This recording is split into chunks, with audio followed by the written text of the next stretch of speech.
जय हिंद दोस्तों। स्वागत है आपका माधव क्लासेस में। आज है 14 फरवरी और 14 फरवरी से रिलेटेड जितनी इंपॉर्टेंट करंट अफेयर बनती है मैं आपके सामने कुछ क्वेश्चंस लेके आया हूं जो किसी न किसी एग्जाम में पक्का पूछे जाएंगे बच्चों।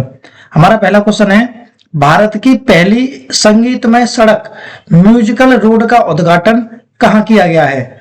तो राइट आंसर हो जाएगा मुंबई में। देखो, मुंबई कोस्टल रोड पर 11 फरवरी 2026 को भारत की पहली संगीतमय सड़क का उद्घाटन किया गया है। 60 से 80 किलोमीटर प्रति घंटे की गति से वाहन चलने पर टायरों के घर्षण से AR रहमान का प्रसिद्ध गाना जय हो सुनाई देता है।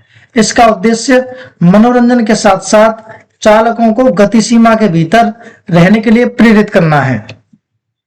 कुछ प्रथम घटना जान लेते हैं। समुद्री क्षेत्र में पहली गैर बैंकिंग वित्तीय कंपनी सागरमाला वित्त निगम बनी है। योग नीति लागू करने वाला भारत का पहला राज्य उत्तराखंड बना है। माउंट एवरेस्ट पर चढ़ने वाली CISF की पहली महिला गीता सामोता बनी है। अंतरराष्ट्रीय अंतरिक्ष स्टेशन पर पहुंचने वाले पहले भारतीय शुभांशु शुक्ला जी बने हैं। भारत की पहली महिला ई-वोटर विभा देवी बनी है। भारत का पहला ग्रीन डेटा सेंटर गाजियाबाद में खुला है। बिहार ई वोटिंग शुरू करने वाला भारत का पहला राज्य कौन बना है? बिहार। भारत के राष्ट्रपति की पहली महिला ADP कैंप यशस्वी सोलंकी बनी है। Aide de camp Yashasvi Solanki. विश्व का पहला 3D printed station Hatsushima station Japan बना है। नेक्स्ट क्वेश्चन है, पी रमैया कौन थे जिनका निधन हो गया है? तो वो पत्रकार थे। किसके?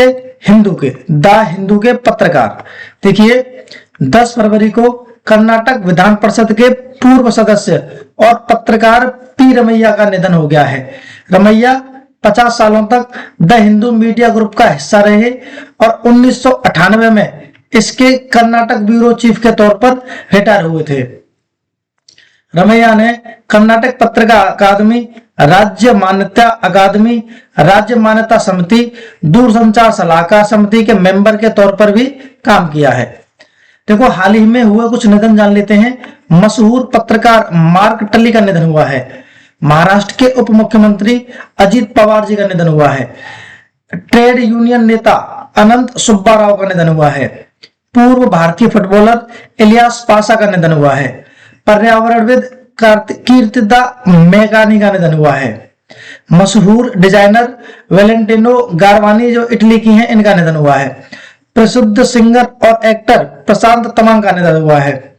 बिलियर्ड्स के खिलाड़ी मनोज कोठारी का हाल ही में निधन हुआ है। पूर्व केंद्रीय मंत्री सुरेश कलमाडी का हाल ही में निधन हुआ है।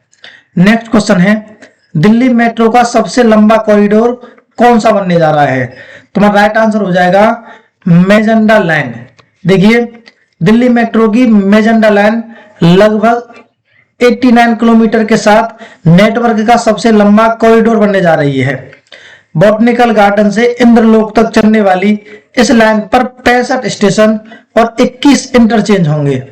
यह देश का सबसे बड़ा ड्राइवरलेस मेट्रो कॉरिडोर भी होगा। दिल्ली मेट्रो की शुरुआत 24 दिसंबर 2002 को हुई थी। 24 अक्टूबर 1984 को भारत की पहली मेट्रो ट्रेन कोलकाता में शुरू हुई थी। देखो, रेलवे से संबंधित कुछ करंट अफेयर जान लेते हैं। पहली वंदे भारत स्लीपर ट्रेन हावड़ा गुवाहाटी के बीच चली है। भारतीय रेलवे ने आंध्र प्रदेश के विशाखापत्तनम रेलवे स्टेशन पर ASC अर्जुन नामक एक ह्यूमनॉइड रोबोट तैनात किया है। चीन ने पहली बार वायरलेस रेल काफिले का परीक्षण किया है। भारत की पहली हाइड्रोजन ट्रेन हरियाणा में जींद से सोनीपत के बीच चलेगी। भारतीय रेलवे ने एशिया की सबसे लंबी मालगाड़ी रुद्रस्त्र का ट्रायल रन किया है। मिजोरम की पहली rail line Bairabi Sairang railway line है। भारत की पहली बुलेट ट्रेन अगस्त 2027 तक चालू हो जाएगी। नेक्स्ट क्वेश्चन है, करप्शन परसेप्शन इंडेक्स CPI 2025 में भारत की रैंक क्या है?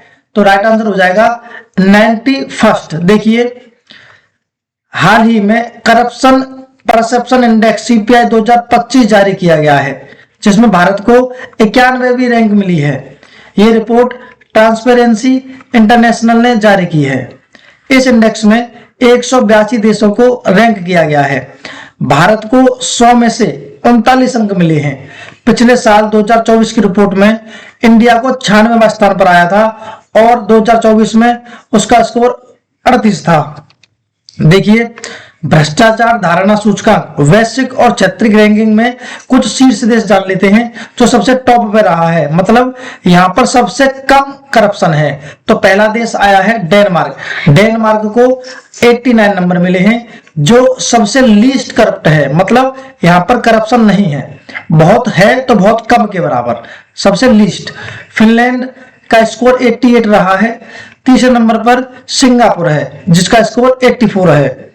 देखो, कुछ भारत के पड़ोसी देशों की रैंक जान लेते हैं, जिसमें चीन 76वें स्थान पर रहा है, पाकिस्तान 136वें स्थान पर है, श्रीलंका 107वें स्थान पर, बांग्लादेश 150वें स्थान पर है, नेपाल 109वें स्थान पर है और भूटान 18वें स्थान पर है। नेक्स्ट क्वेश्चन है, भारतीय वायुसेना ने थाईलैंड की वायुसेना के साथ मलक्का जलडमरू मध्य के पास संयुक्त अभ्यास किया है। मलक्का जलडमरू मध्य किन दो महासागरों के बीच स्थित है? तो राइट आंसर हो जाएगा इंडियन ओशियन और पैसिफिक ओशियन के मध्य। देखो, इंडियन एयरफोर्स ने थाईलैंड की एयरफोर्स के साथ मलक्का स्टेट के साथ जॉइंट एयर एक्सरसाइज किया है। देखिए क्या क्या है ये, इंडियन ओशियन अंडमान सी के माध्यम से पैसिफिक ओशियन साउथ चाइना सी के माध्यम से जोड़ता है। यह अभ्यास अंडमान और निकोबार आइलैंड समूह और थाईलैंड के एयरबेस से संचालित किया गया, जो मलक्का स्टेट के करीब है। इस बार का एम या उद्देश्य दोनों देशों की सेनाओं के बीच तालमेल बढ़ाना और लंबी दूरी के मिशन को अंजाम देना है। देखो, कुछ स्टेट मलक्का के सिग्निफिकेंस जान लेते हैं। ये इंडियन ओशियन को साउथ चाइना सी से जोड़ता है। ये मलेशिया, सिंगापुर और इंडोनेशिया के बीच स्थित है। लगभग 25% ग्लोबल सीबोर्न ट्रेड इसी मार्ग से गुजरता है।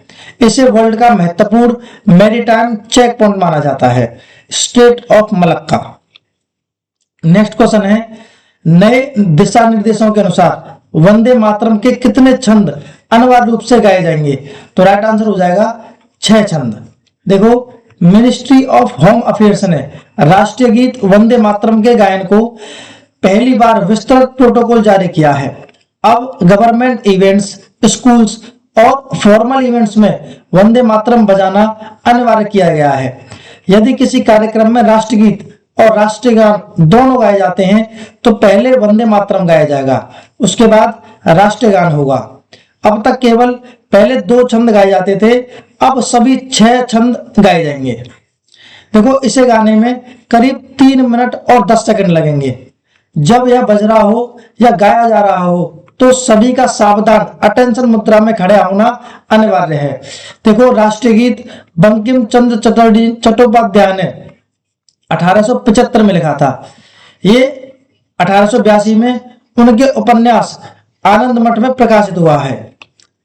नेक्स्ट क्वेश्चन है, फरवरी 2026 को स्वामी दयानंद सरस्वती की 202वीं जयंती मनाई गई है। इन्होंने किस संस्थान की स्थापना की थी? इन्होंने आर्य समाज की स्थापना की थी। देखिए, 12 फरवरी 2026 को स्वामी दयानंद सरस्वती की 202वीं जयंती मनाई गई है। इन्होंने 1875 में आर्य समाज की स्थापना की थी। उन्होंने 1876 में स्वराज इंडियन फॉर इंडिया का आह्वान किया। वे एक महान सोशल रिफॉर्मर, चिंतक और आर्य समाज के संस्थापक थे। देखो, ये आर्य समाज क्या है?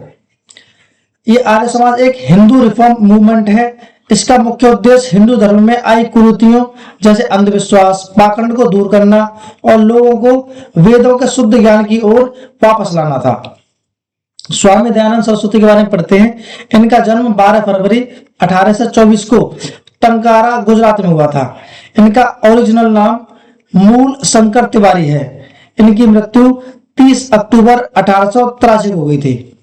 नेक्स्ट क्वेश्चन है, समाचार में रहे उष्ण कटिबंधीय चक्रवात गेजानी ने किस देश को प्रभावित किया है? तो राइट आंसर हो जाएगा मेडागास्कर को। देखो, इंडियन ओशियन में उठे ट्रॉपिकल साइक्लोन गेजानी ने मेडागास्कर में भारी तबाही मचाई है। सबसे ज्यादा नुकसान तुआमासिन शहर में हुआ, जो मेडागास्कर का सबसे बड़ी पोर्ट सिटी है। यहाँ 75% शहर तबाह हो चुका है। इसकी स्पीड 195 किलोमीटर प्रति घंटे है। नेक्स्ट क्वेश्चन है, वर्ल्ड रेडियो डे हर वर्ष कब मनाया जाता है? तो राइट आंसर हो जाएगा 13 फरवरी को। देखो, यूनेस्को की फुल फॉर्म है united nation education, scientific and cultural organisation. इसका फाउंडेशन 1945 को हुआ था। इसका उद्देश्य एजुकेशन, साइंस, कल्चर और मीडिया फ्रीडम को बढ़ावा देना है। इसका हेडक्वार्टर पेरिस, फ्रांस में है। देखो, इस हिसाब से हमने बच्चों आज के करंट अफेयर्स को पढ़ लिया है। और हमारा पुरानी वीडियो का एक क्वेश्चन है जिसका आंसर आपको कमेंट बॉक्स में देना है। हमारा क्वेश्चन है, किस देश में पाया गया अजगर अब तक का सबसे लंबा जंगली सर्प घोषित किया गया है? आपके ऑप्शंस हैं मलेशिया, इंडोनेशिया, वियतनाम या ताइवान। हमारी क्लास डेली सुबह 6:30 बजे आ जाती है। क्लास को शेयर करें बच्चों और चैनल को सब्सक्राइब करें। अपना ख्याल रखें। बाय।